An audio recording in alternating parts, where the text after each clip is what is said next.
Vamos começar a nossa aula de hoje, né? Não vejo a hora da gente poder estar realmente num local onde a gente possa ter aquele bate-papo, aquela troca de ideias, né?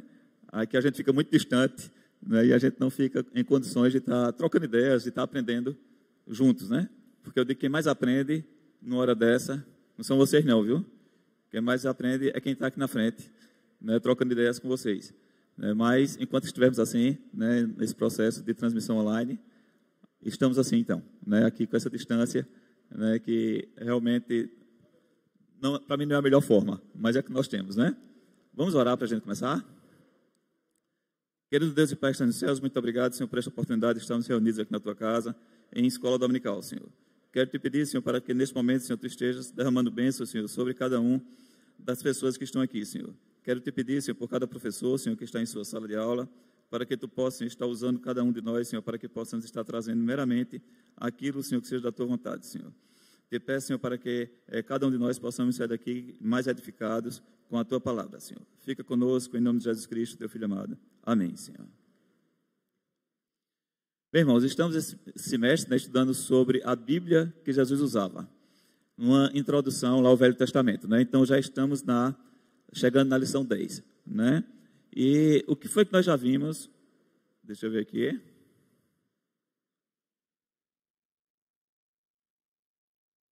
Tá ligado, André?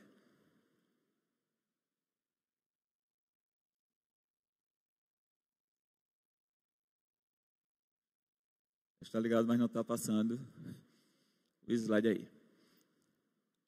Ok, agora? Né? Deixa eu ver se sou eu que estou monitorando vocês. Vocês. Slide, aqui. Opa. Não, é você. Né?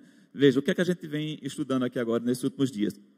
A gente tem estudado sobre a divisão do Velho Testamento, né? Então, a gente já viu o Pentateuco, hoje vamos ver os livros históricos, depois teremos os poéticos, profetas maiores, profetas menores, até a gente ir avançando aí, né? Então, opa, tá funcionando aqui agora, né? Legal. Né? Então, o que foi que nós vimos a semana passada com Célia? A parte do Pentateuco. No Pentateuco, o que foi que nós aprendemos a respeito do Pentateuco, né? Que são os livros de Gênesis até Deuteronômio. São os livros, né, escritos por Moisés, né? E ele, o que é que ele fala no Pentateuco? Ele registra o princípio da história do povo da aliança, né? Então, ele vem o quê? Desde o surgimento, a criação do mundo, né? Então, ele vai navegando em toda essa história. E é onde a gente encontra toda a estrutura, que ele fala da criação, queda e redenção. Nesses 5 livros, nós temos exatamente sobre isso, né? E o importante que a gente tem visto, desde a primeira lição, é que o Velho Testamento, né, ele aponta, em todos os aspectos, ele aponta sempre para Jesus Cristo. Muita gente acha que só o Novo Testamento fala de Jesus Cristo, o que não é verdade, né? Então, desde o princípio, né, lá desde Gênesis 1, que já se aponta para Jesus Cristo. E hoje, nós vamos entrar para falar um pouco sobre os livros históricos. Né? Vocês já perceberam que a intenção da revista nesse semestre não é se detalhar em cada um desses livros, né? Então a gente não vai entrar no detalhe de cada livro, mas a gente vai dar uma visão geral de quais são os livros históricos e de que é que trata esses livros, né? Os livros históricos, os irmãos já sabem, vai de Josué até Esther, né? São 12 livros, Josué, Juízes, Ruth, 1º e 2º Samuel, 1º e 2º Reis, 1º e 2º Crônicas, Esdras, Neemias e Esther.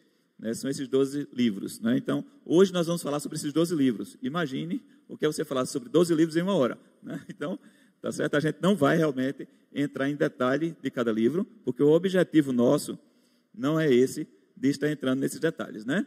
O objetivo nosso hoje é compreender o conteúdo dos livros históricos. Né? Então, a gente vai compreender o conteúdo deles. A gente não vai entrar no detalhe de cada um deles. Nós vamos atentar para os principais temas teológicos dos livros históricos. E a conexão entre os livros históricos e a pessoa de Jesus Cristo. Tá certo? Então, o objetivo nosso é esse.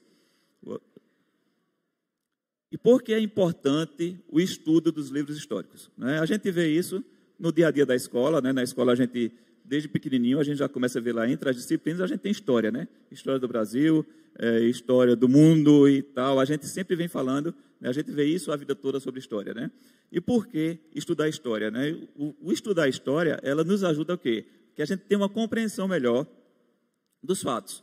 né? A gente começa a entender muitas coisas que estão acontecendo hoje em função do que aconteceu no passado, né?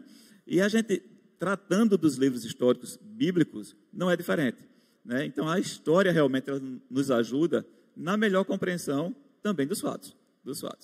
E nos mostra saber, né, que Deus governa e dirige todos os atos dos homens para o seu glorioso propósito, né? Então, isso é importante que a gente fique claro, né, que nos livros históricos a gente compreende já toda a direção de Deus, né, no propósito de Deus, né, com relação a nós, né, com relação à humanidade, com relação ao mundo em si.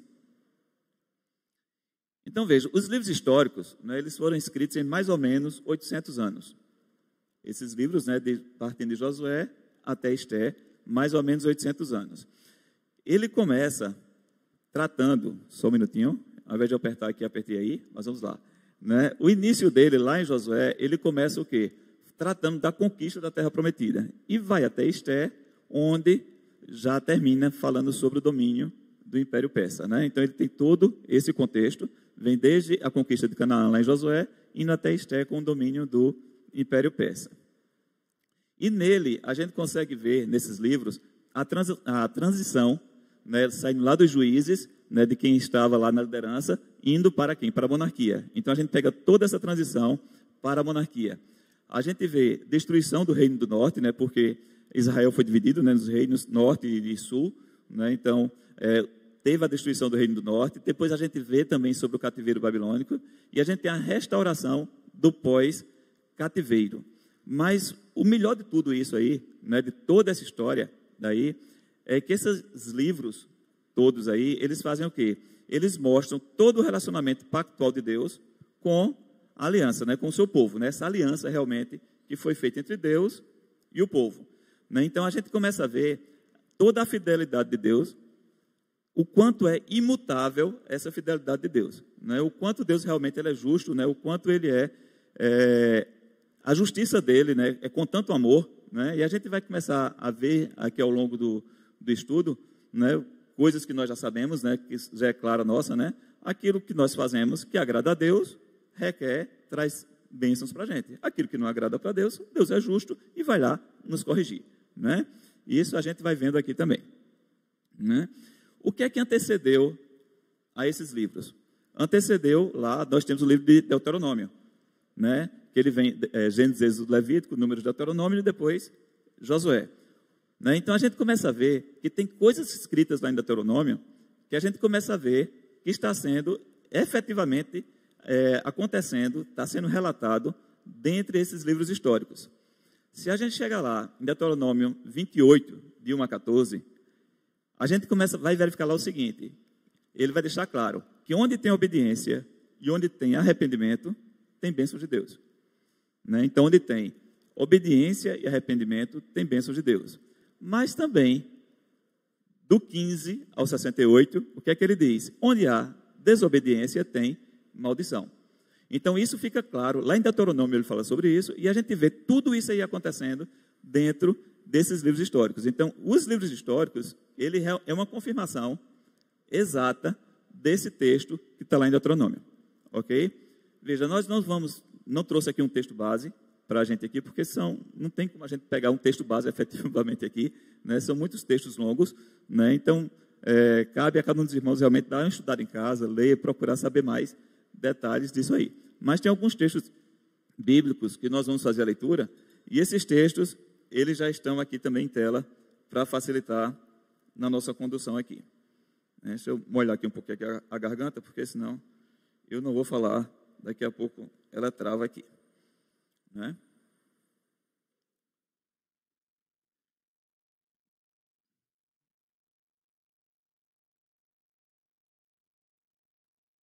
Nós vamos dar uma passada rápida sobre o propósito de cada livro desse, né? Indo de Josué até Esté, né? Uma passagem bem rápida mesmo, né? Sobre o conteúdo de cada um desses livros históricos, né? Lá em Josué, o que é que nós vimos lá em Josué? A fidelidade de Deus no cumprimento de suas promessas. Então, se a gente for ler Josué, nós vamos encontrar isso lá dentro. A importância da obediência à aliança, a conquista e divisão da terra prometida.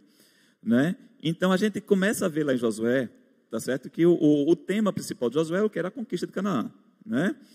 E ele foi escrito para quê? Para mostrar o valor insuperável da obediência. A desobediência sempre aparece como causa do quê? Das dificuldades de Israel. Então, se por acaso você desobedece, então se você desobedece, você tem suas consequências. Se você obedece, também tem suas consequências, conforme a gente já viu que estava escrito lá em Deuteronômio.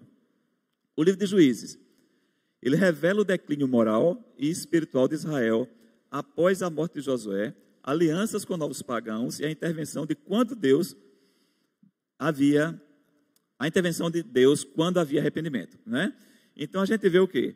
Que onde tem arrependimento, Deus está ali, né? Deus está ali, ele provê e ele muda, né, o trajeto das coisas, né? O trajeto da história, né? Não que Deus não saiba tudo que vai acontecer. O trajeto da história, estou falando isso para a gente, na nossa compreensão, tá certo? Então, para a gente, quando nós estamos realmente fazendo tudo de acordo com a vontade de Deus, com a orientação de Deus, nós temos um caminho traçado. Um caminho está traçado. Nós estamos ali, como diz a história, no bem bom, né? Quando a gente começa também a fazer coisas que não agradam a Deus também, a mão de Deus também pesa sobre a gente e ele chega lá e coloca a gente, né, para a gente entender que nós temos que voltar para o trilho, né? Nós temos que voltar para o trilho, que o caminho é aquele. Nós nos desviamos do caminho, então a gente tem que seguir aquele caminho ali, né? E Ruth revela o grande amor e cuidado de Deus, que assim como fez com Ruth, providenciando Boaz como um remidor, nos providenciou Cristo, o remidor da igreja, né? Então nós vimos aqui, já esses dias, né, pastor Lucas começou um estudo aqui sobre Lucas, né, onde Lucas ele trata o quê? Sobre a redenção, né? Sobre a redenção mesmo. Ele mostra a providência de Deus nos pequenos acontecimentos. Em qualquer coisa, ele mostra efetivamente a providência dele, mostra que ele está ali, como diz a gente, ele está ligado, né? Deus não se desliga nunca, né? Deus não desliga nunca. Ele sabe exatamente o que é que está acontecendo, né? Juízes, ele termina com a afirmação da necessidade de um rei, para que pusesse fim em quê? Na anarquia, né? Já Ruth termina o quê? Com a provisão de Deus lá, Ruth já engravidando lá de Boaz, né, onde já vem lá o bisavô de Davi. Bisavô, né, pastor? Não é avô não, né? Ruth, bisavó de Davi, não é isso? Bisavó de Davi, não é avó, bisavó de Davi, tá certo? Então a gente já vê lá no final de Ruth, né, essa providência de Deus, né, já acontecendo aí. 1 e 2 Samuel. O que é que acontece lá em 1 e 2 Samuel? Ele revela o momento decisivo da história de Israel, em que as rédeas do governo passaram dos juízes para o rei, que viola os padrões de governo teocrático de Deus, né? Então a gente vê lá em 1 Samuel que o tema principal dele lá é o quê? É o reino teocrático e a aliança davídica. A gente começa a ver lá em 1 Samuel, né? Então ele traça a história, né, o início da história da monarquia. Isso acontece lá em 1 Samuel. Com quem?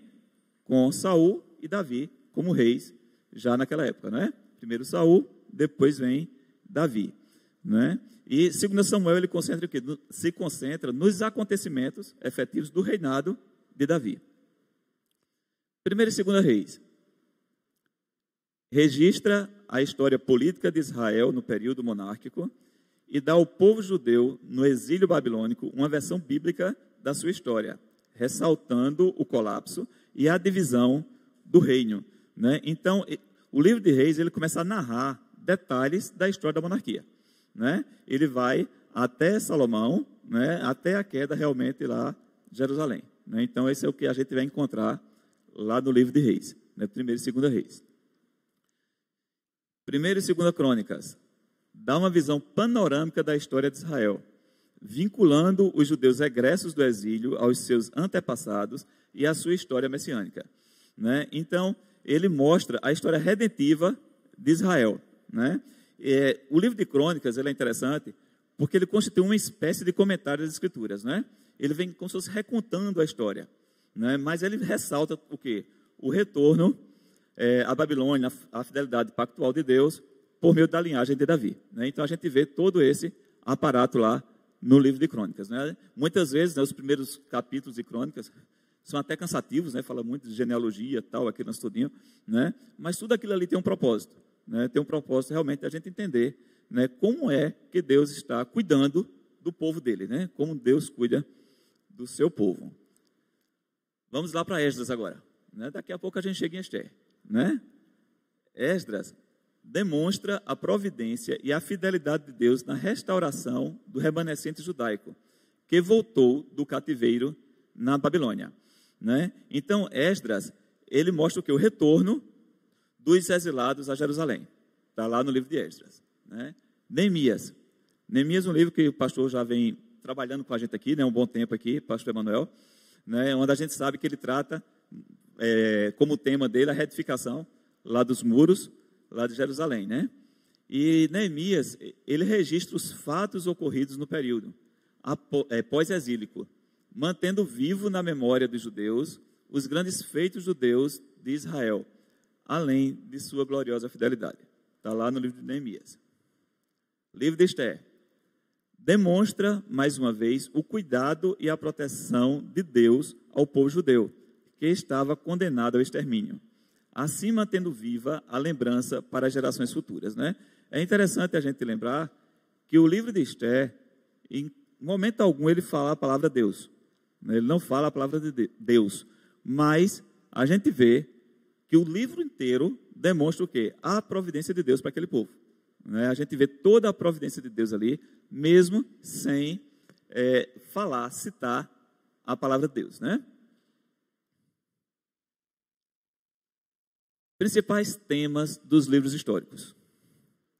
Ele trata da fidelidade de Deus, a necessidade de contínua obediência, a soberania de Deus nos acontecimentos do cotidiano e a linhagem messiânica. Tá certo? Esses aqui são os principais temas que são traçados lá nos livros históricos.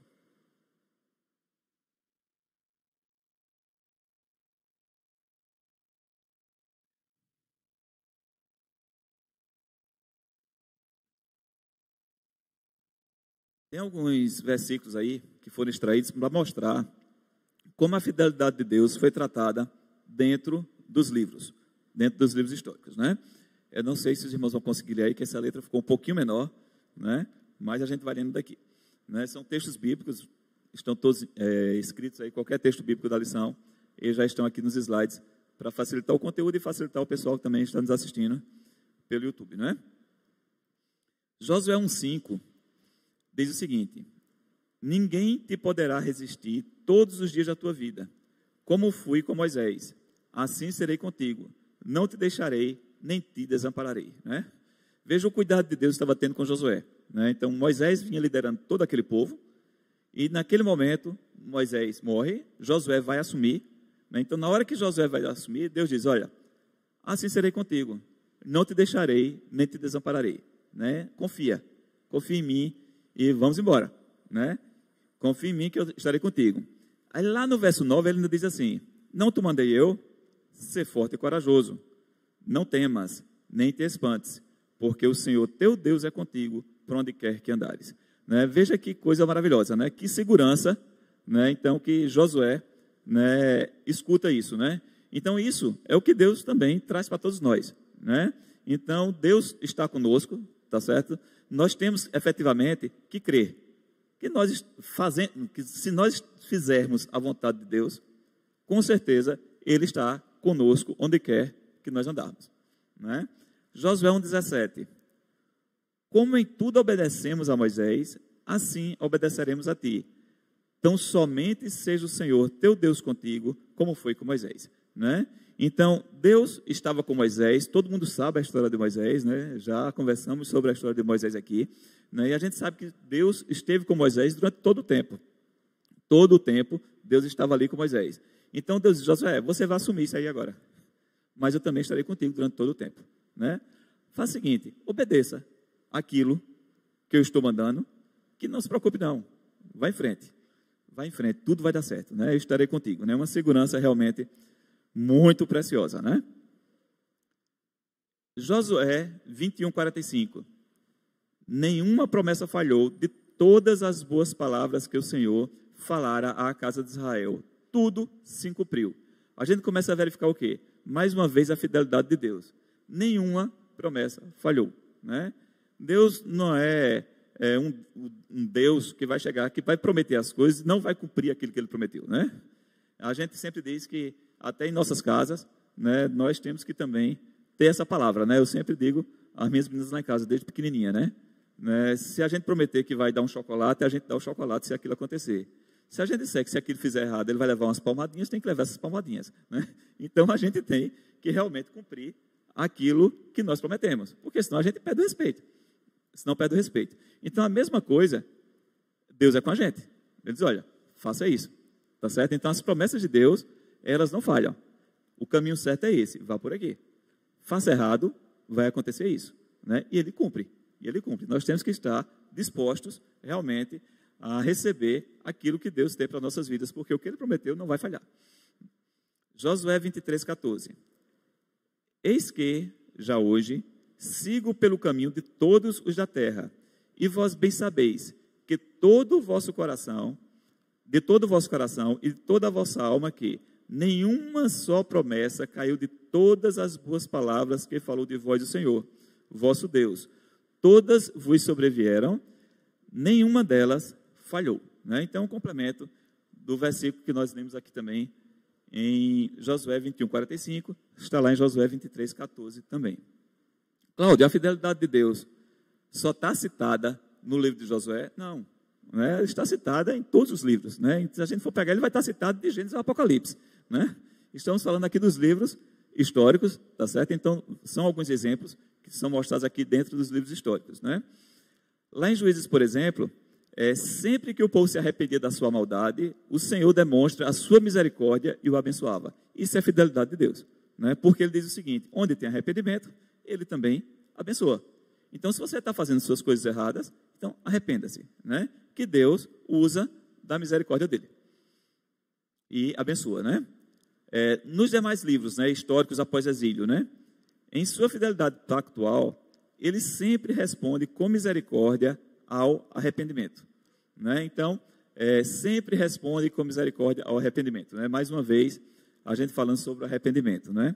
Agora, o interessante disso tudo é a gente observar o seguinte, que a própria presença de Deus com o povo, durante todo esse tempo, já é demonstração de sua fidelidade, né? Então, só o fato de Deus estar com o povo durante todo o tempo, já é demonstração da fidelidade de Deus para com o povo, né? A necessidade de contínua obediência, né? A gente já falou que se a gente obedece, nós somos abençoados. Se não obedece, existe maldição, né? Já vimos que Deus é fiel. Ele é fiel a todas as suas promessas. E agora a gente diz o seguinte, vai enfatizar aqui agora a necessidade da contínua obediência. Nós não temos que ser obedientes agora e daqui a pouco, não. Nós temos que realmente estar buscando sempre a vontade de Deus para que sejamos sempre obedientes à sua palavra a qualquer momento e a qualquer instante, né? A gente não tem essa historinha de dizer assim, não, vou pecar aqui agora, vou fazer uma besteirinha aqui agora, depois eu vou pedir perdão a Deus. Não, isso não é coisa certa, né? A gente sabe que isso não é coisa realmente que agrade a Deus. Nós não estamos aqui para fazer essa brincadeira, né? Isso aí é brincar de seguir a Deus, de ser obediente a Deus, né? Eu lembro de, voltando aqui à memória agora, Beatriz, né, pequenininha, na faixa de 1 ano e meio mais ou menos, né? Então começava a mexer nas coisas dentro de casa, eu dizia, Bia, não, aí não, né? Ela olhava para a minha cara e não fazia mais, aí eu ia fazer outra coisa, né? Quando eu voltava, estava a Beatriz fazendo. Bia, eu não disse para você fazer isso.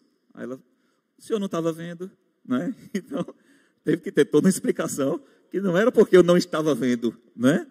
Que ela poderia fazer. Ela não pode fazer porque não pode fazer, mesmo eu vendo ou na minha ausência, né? Então, com Deus é a mesma história. A gente não pode estar com brincadeirinha com Deus, né? Deus não está vendo, não. Deus está vendo. Deus está ali o tempo inteiro, né? A questão lá de Beatriz não cai muito nessa história, porque Deus está ali o tempo todo com a gente, né? Por mais que às vezes a gente acha que não, né? Parece que a gente acha que nesse momento aqui eu consigo fazer e ninguém vai estar me vendo. Não, Deus está vendo, tá certo? Então, cuide-se do que você está fazendo, né? Josué 2,14 diz o seguinte, pelo que a ira do Senhor se acendeu contra Israel e os deu na mão dos espoliadores, que os pilharam, e os entregou na mão dos seus inimigos ao redor, e não mais puderam resistir a eles. Vamos ver o 3,8. Então a ira do Senhor se acendeu contra Israel, e ele os entregou nas mãos de Cusã-Risataim, rei da Mesopotâmia. E os filhos de Israel serviram a Cusã-Risataim por 8 anos. Então, o que foi que nós vimos aqui? Que na ira de Deus, Deus pegou e disse, ó, o seguinte, ó, você está errado, tá. Você vai para aquele canto ali agora, eu vou permitir, tá certo, que vocês fiquem nas mãos dos espoliadores. Vocês vão ficar lá na mão lá dos saqueadores, tá certo? E vocês vão ficar lá. Vocês vão servir lá a Cusã-Risataim, vão ficar nas mãos dele. Lá. Por quê? Vocês precisam desse momento. É um momento de tratamento. É um momento de tratamento efetivo. Então, fique lá. Você precisa disso para você aprender. Você errou, então você vai receber a consequência do seu pecado. Juízes 3:12. Ainda falando sobre a necessidade da contínua desobediência. Tornaram então os filhos de Israel a fazer o que era mal perante o Senhor. Mas o Senhor deu poder a Eglon, rei dos Moabitas, contra Israel. Portanto, fizeram o que era mal perante o Senhor. Juízes 3:12. Juízes 6:1. Fizeram os filhos de Israel o que era mal perante o Senhor. Por isso, o Senhor os entregou nas mãos dos midianitas, por 7 anos. Né? Então, mesmo as derrotas que estavam acontecendo deles lá, né? Lá em Israel, né? Quando eles perdiam alguma guerra, perdiam alguma coisa ali, não era porque Deus tinha largado eles, não. Deus estava com eles o tempo inteiro. O tempo inteiro. É porque Deus está dizendo que eles precisam ser tratados. Né? Eles precisam ser cuidados ali agora. Eles vão para ali para ter aquele momento ali de tratamento deles, para que eles aprendam qual o caminho certo. Que na obediência a coisa é diferente. Na desobediência a situação é outra. Né? Então, cada qual no seu cada qual. Né? Então, você precisa chegar lá e precisa aprender. Precisa aprender. Terceiro ponto. A soberania de Deus nos acontecimentos do cotidiano.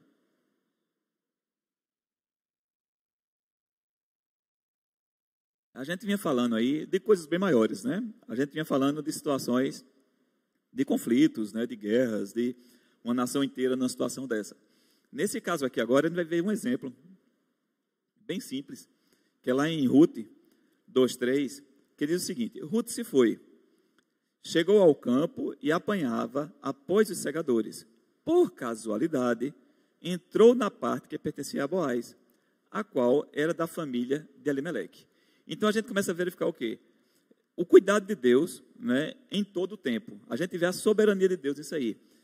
Então Deus toma conta da gente, Ele é tão soberano nas mínimas coisas, até naquilo que a gente acha que é uma casualidade. Né? É uma casualidade. Mas Deus está no controle daquela casualidade. As coisas não acontecem por acaso. Não acontecem por acaso. Acontecem porque estão no domínio de Deus. Deus está presente em tudo. Até naquelas coisas que a gente julga, às vezes, insignificantes. Né? Essa besteira, não, Deus está ali. Né? Deus está nos mínimos detalhes. Ele está no pequeno ao grande detalhe de nossas vidas. E a gente tem que estar atento, efetivamente, a isso. Né? Lá na parte 4 agora, a gente vai tratar sobre a linguagem messiânica, né? Quando a gente vai falar do Messias. A gente tem aqui o seguinte, a gente começa, né, aqui logo no início da monarquia, né, com o rei Saul, Davi, e vai até o rei Joaquim, né, lá em Esther, lá no final dos livros históricos. Então, desde essa conclusão, a gente começa do livro de Ruth, a gente começa a ver essa atenção de Deus especial à linhagem davídica, né? Porque quando chega lá, Ruth, como eu já disse, já engravidou lá, já ia ser bisavó de Davi, né? Então já vinha todo esse tratamento lá dentro.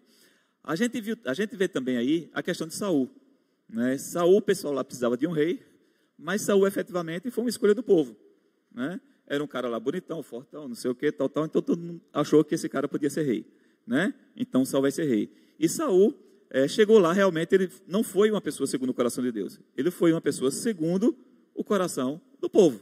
E fez tantas coisas lá que realmente desagradaram a Deus. Depois disso, Deus escolhe Davi. Né? Davi realmente foi um rei escolhido por Deus. Né? A gente sabe de toda a história. Né?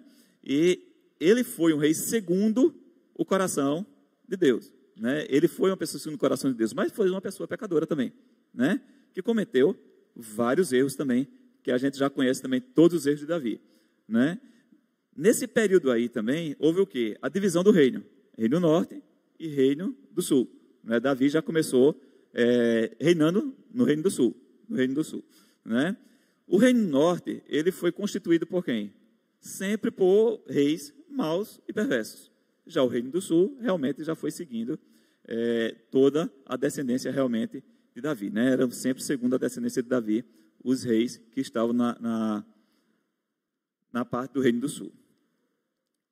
Se a gente for lá em Atos agora, né, indo lá para o Novo Testamento, Atos 13, 22 diz o seguinte: e tendo tirado a este, levantou-lhes o rei Davi, do qual também, dando testemunho, disse: achei Davi, filho de Jessé, homem segundo o meu coração, que fará toda a minha vontade. A gente vê a referência lá em Atos, né, da história lá que a gente vê relatada lá nos livros históricos, quando vem da escolha de Davi, né, Samuel vai lá, tal, na casa de Jessé, e vai lá e escolhe realmente Davi, que já vai sendo preparado para assumir o Israel lá como rei.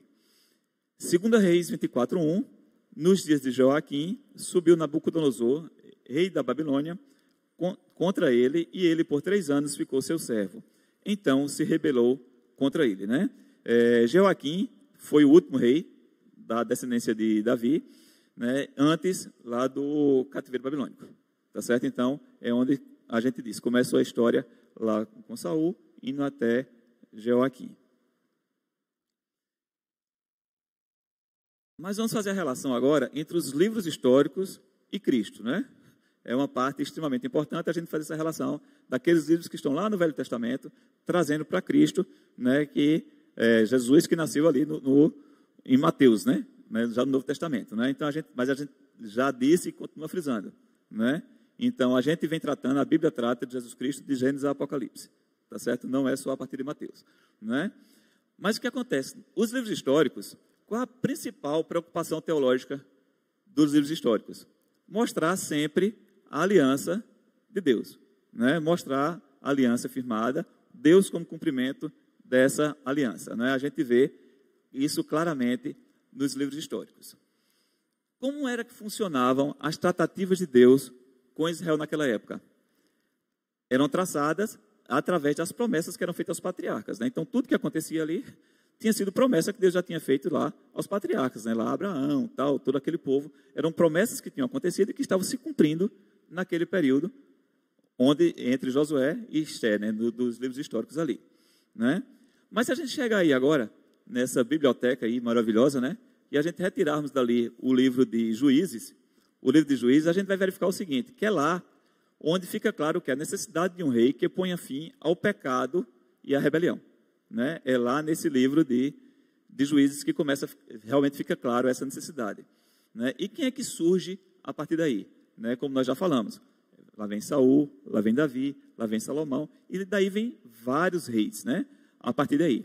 E a gente vê o que Saul, né, com as suas atitudes pecaminosas, né, soberbo e sem sensibilidade espiritual nenhuma, né, foi Saul. Depois a gente vem Davi, onde a gente vê que Davi, apesar de ser um homem segundo o coração de Deus, mas também teve tantos pecados, né, tantos pecados que isso chegou a fazer com que ele fosse desqualificado para a construção do templo.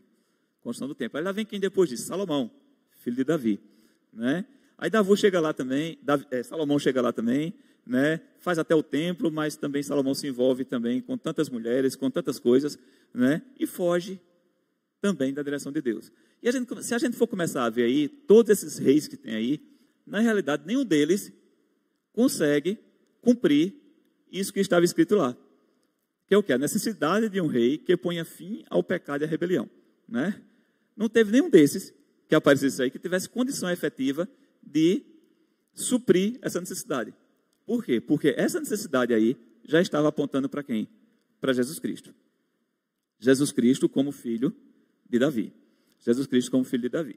Então, o que é que a gente vê aí? Que os livros históricos, eles apontam exatamente para quem? Para Jesus Cristo. É esse rei, descendência de Davi, que está sendo falado lá em Juízes. Né? E Mateus 1 já abre como? Livro da genealogia de Jesus Cristo, filho de Davi, filho de Abraão, né? Então a gente já começa a ver realmente toda a ligação feita da promessa né, do que estava acontecendo lá em Juízes, né, em Josué, lá em Juízes, desculpe, lá em Juízes, daquela necessidade que tinha lá em Juízes de ter realmente um rei que viesse acabar com toda essa confusão, né, toda essa rebelião, e que viesse realmente tirar o pecado. Então, só Jesus Cristo realmente para fazer isso, né?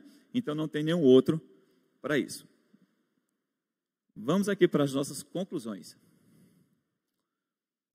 Os livros históricos da Bíblia não contam apenas histórias. Elas são a história da salvação, né? Então, isso é importante, fica claro, porque não é meramente uma história que ela está contando, não é meramente uma história real que ela está contando, mas é uma história da salvação, né? Então, os livros históricos, eles estão tratando da história da salvação. Esses livros promovem a fé e aquecem nossos corações por meio das narrativas acerca do cuidado providencial de Deus na vida do seu povo. Então, isso é importante a gente ver, porque muitas vezes as pessoas, né, nós como igreja, ler o Velho Testamento é chato, né? Porque é tanta coisa difícil que tem ali às vezes, coisas que a gente não entende, é tanto nome de gente difícil ali, de pessoas que a gente não consegue nem pronunciar o nome, né, que fica chato, fica cansativo. E, gente, não é isso. Não é isso. Não é? A gente tem que saber que a Bíblia ela é completa. É de Gênesis e Apocalipse. Tá certo? E lá, no Velho Testamento, tudo que está se falando ali é referente também a Jesus Cristo. A Jesus Cristo ali é a palavra de Deus. Ali é a palavra de Deus. Então, nós temos que tomar ciência disso. Tá certo? E pedir realmente a Deus orientação para entender. Se você sente dificuldade de entender algum texto, peça orientação a Deus. O Espírito Santo de Deus habita em você para isso mesmo, né? Para que você esteja realmente ali entendendo a palavra dele, né? Quem não entende a palavra de Deus é porque realmente não tem o Espírito Santo em você, né? Então você tem que buscar realmente essa compreensão. E nós temos que ter ciência que os livros históricos falam sobre Jesus Cristo, tá certo? Então de toda essa conclusão, eu digo assim, essa é que tem que ficar realmente marcada no coração da gente.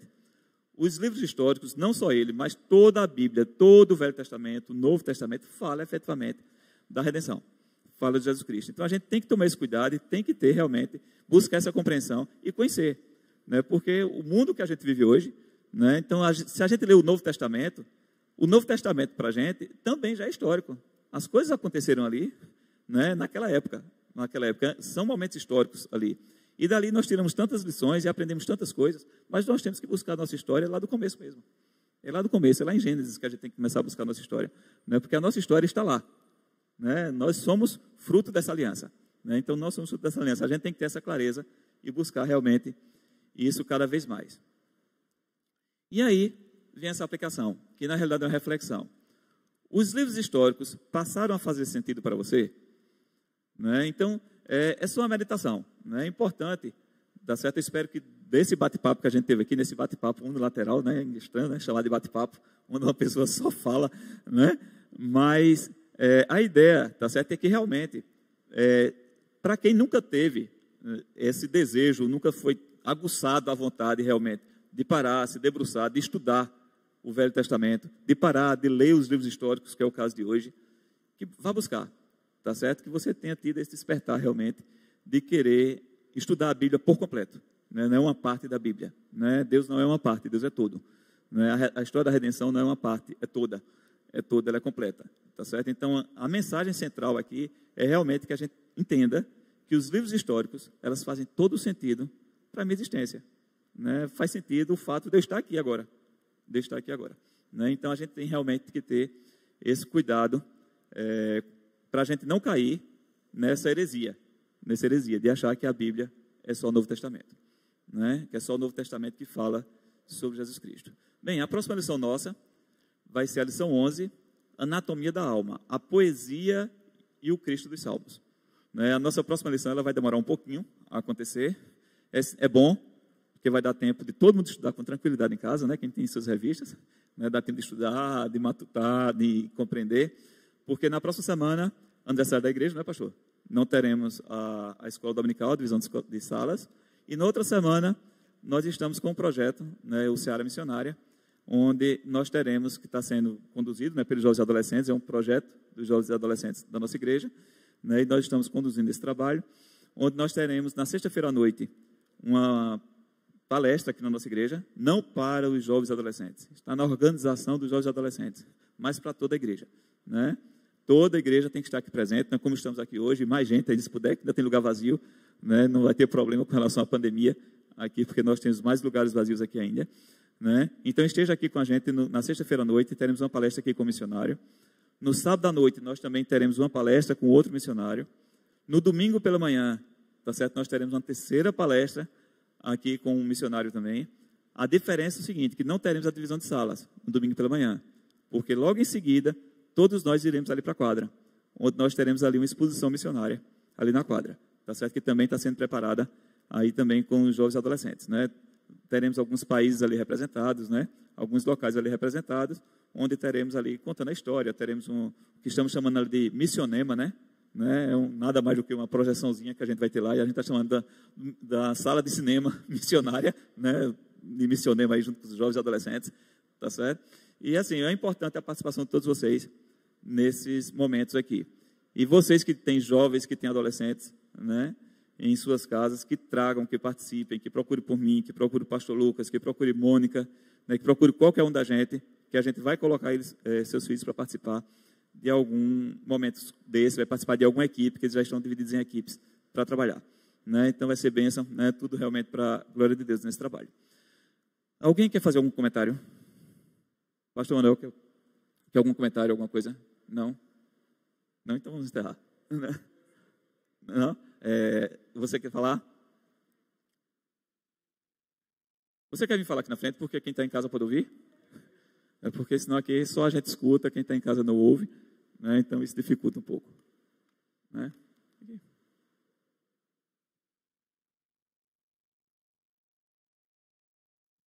Uma coisa que me chamou a atenção quando você colocou as promessas, né, do Senhor. E essas promessas, elas permanecem. Quando a gente viu ali que ele disse, Davi fez isso, Moisés fez aquilo, todos erraram, né? Todos foram falhos, como todos nós somos falhos, mas as promessas permanecem, porque eu estou falando que fez parte também da lição que eu ministrei. Então, as promessas permanecem. Apesar de todos terem falhado, as promessas do Senhor continuam daquele mesmo jeito que a gente viu em Josué 1:5, né? Todas as promessas falharam, mas o Senhor não falha conosco, e a promessa é para sempre. Só lembrando aquele pedaço que me chamou a atenção, né? Que apesar de nós sermos falhos, né, imperfeitos, só como o Velho Testamento apontava para Cristo, que era o único perfeito. Então, apesar de tudo, me lembrei de uma frase que Tânia me disse uma vez. Eu estava muito decepcionada com o evento. Um problema que aconteceu lá na Rita. Fique tranquila, ó, crente também é gente. Então, o gente fala muito mais forte, às vezes, do que o ser crente, né? E a gente tem que vigiar para que o nosso crente, né, o servo, fale mais alto do que o gente. Porque nós somos falhos, mas as promessas do Senhor não falham. Isso, Pedro Rita. Boa palavra sua, boa colocação aí. Pastor. Boa palavra. Uma lição dessa a gente não pode ficar quieto. A diferença do cristianismo para as religiões exatamente está na pessoa de Jesus Cristo. E a Bíblia é o verbo. Jesus é o verbo encarnado. Então, toda vez que a gente lê a Bíblia, a gente deve lê-la certo, sabendo, lembrando de que Jesus Cristo é o verbo encarnado. É o verbo que se fez carne. Toda a Bíblia, escrita por homens santos, inspirados por Deus, do Gênesis ao Apocalipse, tem um propósito: anunciar Jesus Cristo. Cada versículo, cada palavra é anunciar Jesus Cristo. Sem maiores delongas, prova-se que não há nenhuma comparação entre o cristianismo e as religiões. O cristianismo é Deus vindo tabernacular conosco, é Deus vindo a habitar em nós e dirigir-nos até a volta para o lar celestial. Então é muito, muito, muito boa a lição, além do texto ser bom, a aula maravilhosa, porque nos empolga. A gente vê, aliás, deixa eu fazer um concerto aqui, eu falei que ele era bisneto, ela é tataravó. Ruth gerou Obed-edom, Jessé, Davi, Obed-edom filho, Jessé neto, Davi bisneto, Isso mesmo, não está certo. Muito bem, então está certo. Eu fiquei ali o tempo todo, eu sou péssimo de matemática. Então é isso mesmo. Apresenta Jesus, para que a gente aqueça, como diz a lição, para que o nosso coração seja aquecido com a presença de Jesus em nós agora e a nossa presença com Jesus na eternidade, na glória celestial. Então, louvado seja Deus por isso. Eu quero aproveitar a oportunidade que estou aqui e enfatizar sobre esse café da manhã com os homens. Tem um aplicativo que está sendo divulgado aí nos diversos grupos, onde a gente pode fazer a inscrição online, né? Manda para os grupos, além de fazer ali numa ficha que está ali, tem um aplicativo que todos os grupos da igreja estão recebendo e você vai lá rapidão e faz a inscrição. Por que é importante fazer a inscrição? Para que a gente tenha noção da quantidade do café, né? Nós vamos servir um café e a gente precisa saber quantas pessoas, o cardápio, quantas pessoas vão participar, para a gente não ter prejuízo, nem também pagar mico, né? Não fazer nem de mais, nem de menos. Então, por isso, as inscrições vão até o dia 22. Qual o objetivo dessa reunião? Está aí na tela. Você pode passar aí, André, aquelas características, os objetivos. Os objetivos desse café da manhã. É despertar os homens para o trabalho da igreja, desafiar os homens para o trabalho da igreja, para se envolver, para assumir o papel de pai. Resumindo aqui, a gente está vivendo uma geração em que os pais, vou ser bem claro, uma geração no mundo, na nossa sociedade, em que os pais têm sido frouxos, efeminados. Essa que é a verdade. E mesmo gente boa, mas estão tratando os filhos como se os filhos fossem simplesmente seus parceiros, seus amigos. Os nossos filhos são nossos filhos. Eles não são nossos parceiros, eles precisam de pais. É aquela ilustração que Cláudio contou de Bia. Você não está vendo? Então, se Cláudio não fosse um pai de verdade, se deixaria levar. Que gracinha, né? Que coisinha engraçada, a criança fazendo isso e tal. Não, nós fomos chamados para ser pais, e no contexto bíblico, pais é juiz na casa, pai é professor, pai é pastor, pai é sacerdote do seu lar. Então, os homens, por favor, não percam. Não é simplesmente mais uma sociedade na igreja, não. É envolver os homens, é conscientizar os homens da sua função precípua, da sua função principal na família e na igreja. E mostrarmos à sociedade quem somos nós, quem é o homem que Deus criou. São essas características que estão aí no boletim.